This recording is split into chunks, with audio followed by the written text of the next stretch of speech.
I had nobody again to talk to, but the times now were even deeper than they ever were in my life. You said in the New York Times Magazine, I'm a very forgiving person, but there's one thing I could never be a part of, and that one thing happened.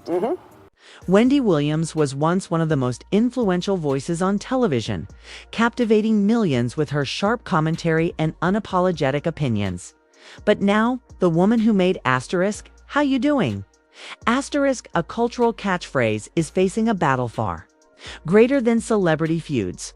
Her life has spiraled into a storm of lawsuits, betrayal, and exploitation. It's no secret that, quite frankly, I see a period as a burden. I can't wait until it's over. I'm not scared of menopause at all. how does a woman who built an empire and became a household name end up nearly penniless, isolated, and cut off from her family? Let's dive into the drama that has turned Wendy Williams' life into a living nightmare. Because the deeper you go, the more shocking it gets. First, let's talk about the so-called documentary that aired on Lifetime, Where's Wendy Williams? You'd think a documentary about her life would celebrate her incredible career. Advantage of the dysfunction. Why do you want to document somebody's How does a woman who built an empire and became a household name end up nearly penniless, isolated, and cut off from her family? Let's dive into the drama that has turned Wendy Williams' life into a living nightmare. Because the deeper you go, About keeping me away from my money. This is not right. And this is not. Wendy's legal guardian, Sabrina Morrissey, filed a lawsuit claiming that Wendy lacked the mental capacity to consent to the documentary in the first place. She was diagnosed with primary progressive aphasia and frontotemporal dementia, conditions that severely impair communication and cognitive function.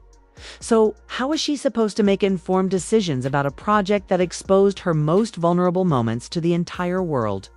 Morrissey didn't hold back in the court documents, outright accusing the producers of shamelessly exploiting Wendy, raking in millions at her expense while portraying her as a laughingstock and making it seem like she was responsible for her own suffering.